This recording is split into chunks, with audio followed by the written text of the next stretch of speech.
On April 18, 1943, four boys ventured into the tangled forests of Hagley Wood, near Wychbury Hill in Worcestershire, England. They weren't up to anything sinister, just indulging in the common pastime of the era, bird nesting. Climbing trees in search of eggs to collect had been a childhood thrill for generations. One boy, Robert Farmer, known to be the strongest climber among them, hoisted himself up a large, hollow wych elm. As he reached into the dark cavity, expecting a nest, his fingers brushed something altogether different, a human skull. Hair still clung to the bone, and teeth gleamed eerily from the shadows. Robert nearly fell from the tree in shock. The boys were faced with a dilemma. Hagley Wood was part of Lord Cobham's estate. They were trespassing, and telling anyone about the gruesome discovery would surely get them into trouble. So they fled, pale and shaken, vowing to keep the secret. But secrets rarely stay buried, especially ones like this.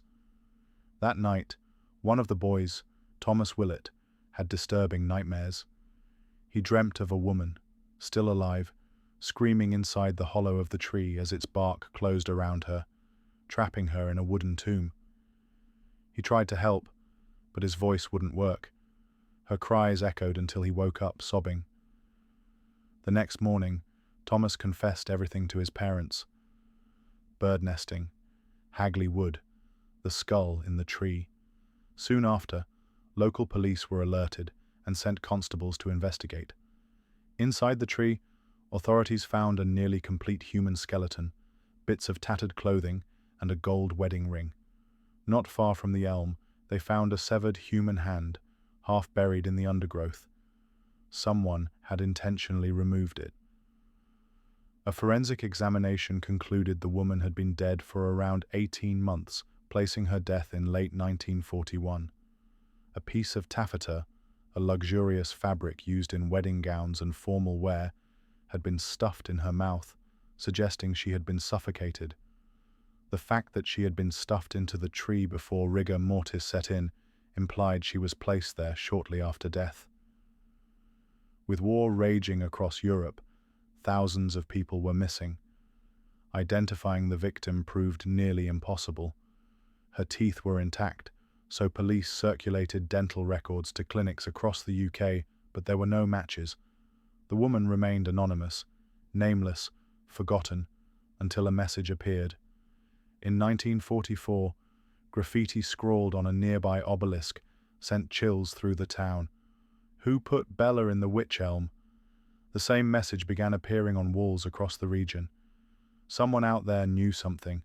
Theories flooded in. One involved a missing prostitute from Birmingham named Luabella, last seen in 1941, but not officially reported missing until 1944. Had someone known who she was all along? Another lead emerged from a mental hospital in Stafford. A patient named Jack Mossop had recurring nightmares of a woman trapped inside a tree, staring at him with hollow eyes.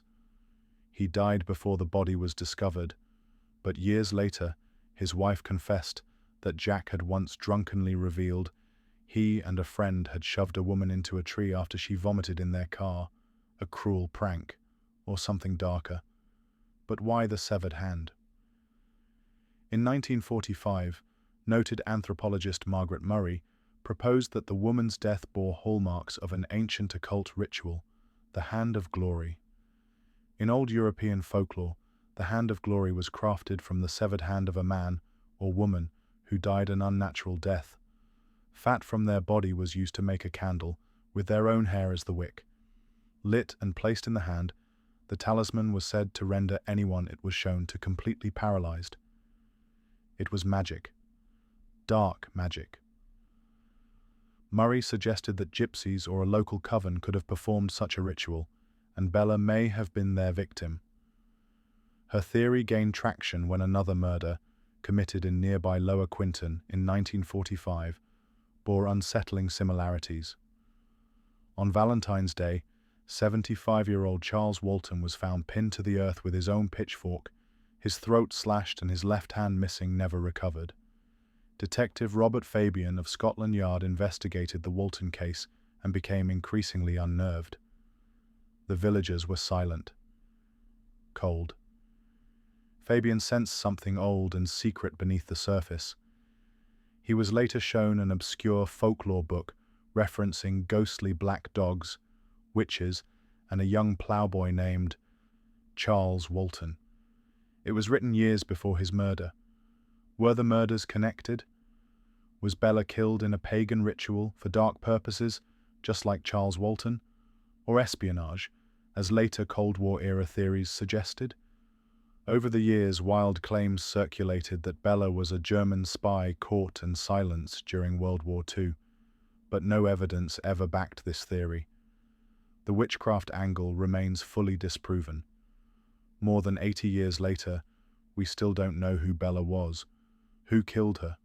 All we have are bones in a tree, a severed hand, a whispering forest, and that haunting question, who put Bella in the witch elm?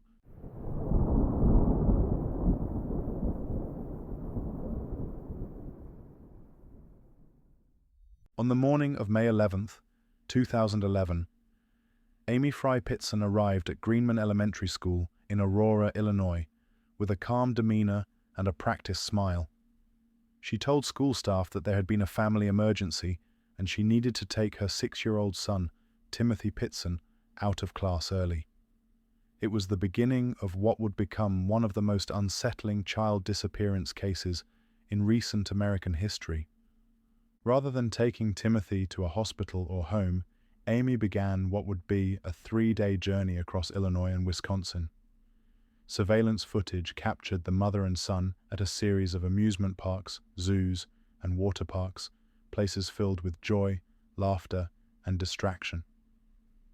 To the outside world, it looked like a spontaneous family getaway. Timothy, bright-eyed and energetic, was reportedly in good spirits, according to people who encountered them. Nothing seemed amiss. But behind Amy's smile was a troubled mind. She had a history of depression and emotional struggles, and her marriage to Timothy's father, James Pitson, had been turbulent. Still, no one could have predicted what was to come. On May 13th, 2011, Amy checked into a motel in Rockford, Illinois. Alone. Timothy was not with her. The next morning, a hotel maid found Amy dead by suicide. She had taken her own life with a cocktail of pills and left behind a note. It was brief but horrifying. Timothy was safe, she claimed, and in the care of people who would love and protect him. But there was one chilling line that froze investigators in their tracks.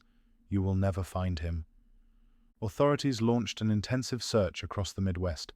Cell phone data and security footage helped map Amy's route, but there was no trace of Timothy beyond the last known video footage of the two together at a water park in Wisconsin Dells. His car seat, toys, and clothes were gone. Her phone was later found discarded on the side of a highway. Detectives suspected that she may have given Timothy away to someone, possibly friends or relatives, but no one came forward, and there were no leads to support that theory. As days turned to weeks and months to years, theories swirled. Some believed Amy had planned this meticulously, giving Timothy to someone she trusted, perhaps to spare him from her personal struggles or a custody battle. Others feared the worst, that her final words were a cruel misdirection, and Timothy had never made it out of that trip alive. Then, in 2019, a spark of hope ignited the public imagination. A young man was found wandering the streets of Newport, Kentucky. He claimed he was Timothy Pitson. For nearly a day, the nation held its breath. Media outlets rushed to report the possible breakthrough. Could it be? Could Timothy have been found after 8 long years? But DNA testing crushed the hope. The man was not Timothy. He was a 23-year-old named Brian Rinney, recently released from prison. He later admitted to the hoax, saying he was looking for a better life. The deception devastated Timothy's family and reawakened the pain that had never truly gone away. In the years since Amy's suicide, Timothy's disappearance has become one of those cases that lingers in the public consciousness. No one has ever been arrested. No human remains have been found. No credible sightings have surfaced. Theories persist. Did Amy give Timothy away in a final act of twisted love, trying to save him from what she saw as a doomed future? Did she harm him, and then try to obscure her crime with a deceptive farewell? Or did something else happen, something far more complex and tragic? Timothy's father, Jim Pitson, has never stopped searching for answers. In interviews, he describes the agony of not knowing, the pain of birthdays and holidays with an empty chair at the table. He holds on to hope, but he's realistic. The ambiguity of the case offers neither closure nor comfort. It's a wound that doesn't heal, a question that echoes through every year that passes. What makes this case so haunting isn't just the absence of resolution. It's the fact that everything was so carefully planned, so deliberate, and yet completely enigmatic. Amy's final words left behind a haunting trail, but no real clues. If Timothy is alive, someone has managed to keep his identity hidden for well over a decade, an almost unthinkable feat in the modern digital age. And if he's not, then Amy took the truth with her to the grave. In the end, we are left with only shadows, a smiling boy in a home video, a grieving father who refuses to give up, a woman driven by something no one fully understood, and a mystery that has yet to release its grip on those who remember it. More than a decade later, one question still lingers, haunting and unresolved. Where is Timothy Pitson?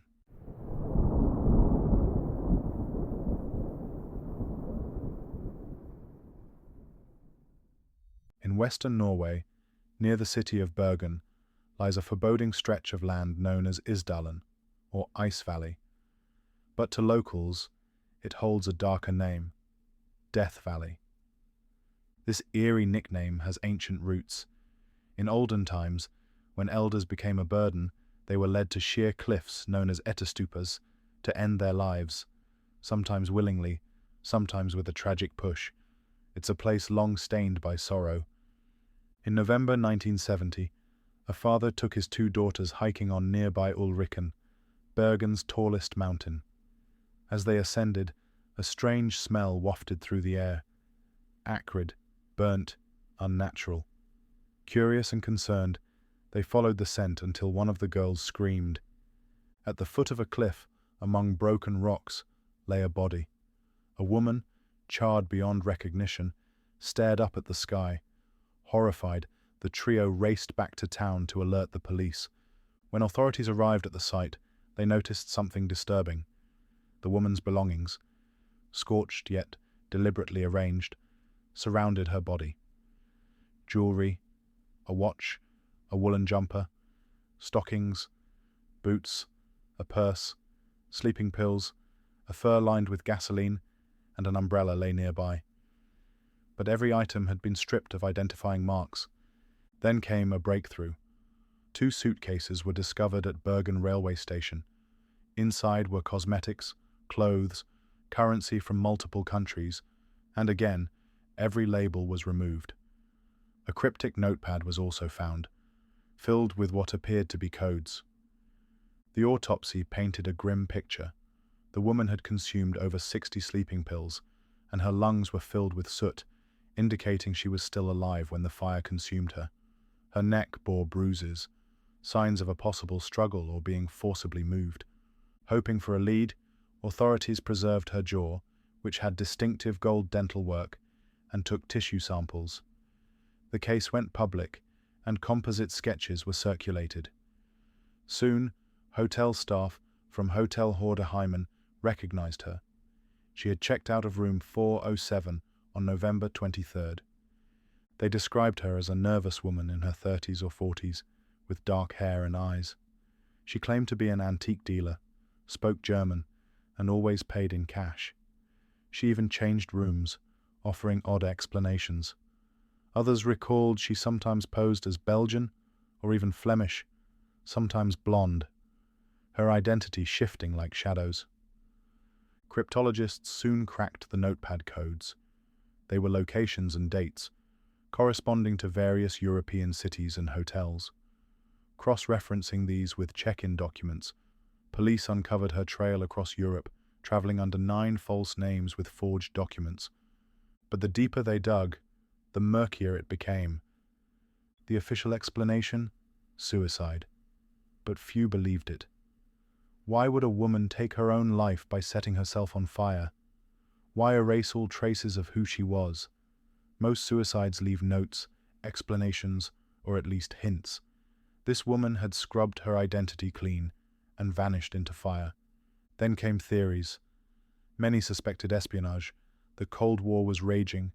Her extensive travel, coded notes, and fake IDs hinted at spycraft. Norwegian intelligence agencies were suspected of covering something up. Strangely, her movements appeared to mirror the timeline of secret military missile tests, specifically Norway's top-secret Penguin anti-ship missile program, key to NATO's defense. Some even claimed she had been spotted near military bases, including Stavanger. And there were whispers. In 2005, a Bergen resident recognized her sketch. He recalled seeing a strangely dressed woman on Mount Fløyen days before the body was discovered.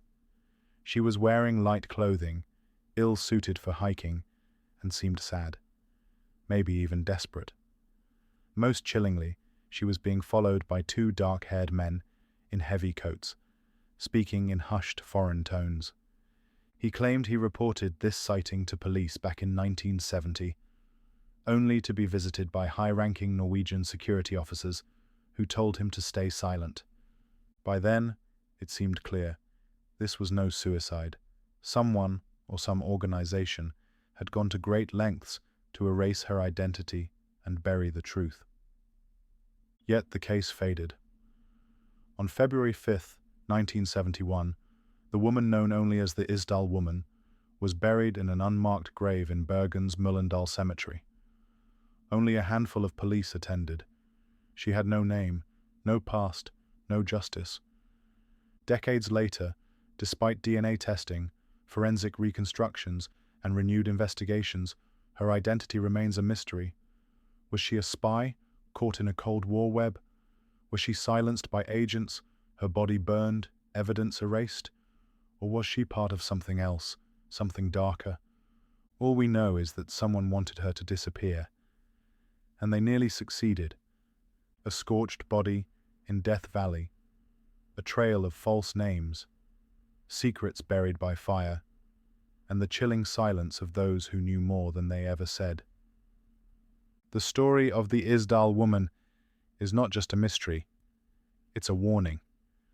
Some truths burn too close to power, and in the smoke, names vanish.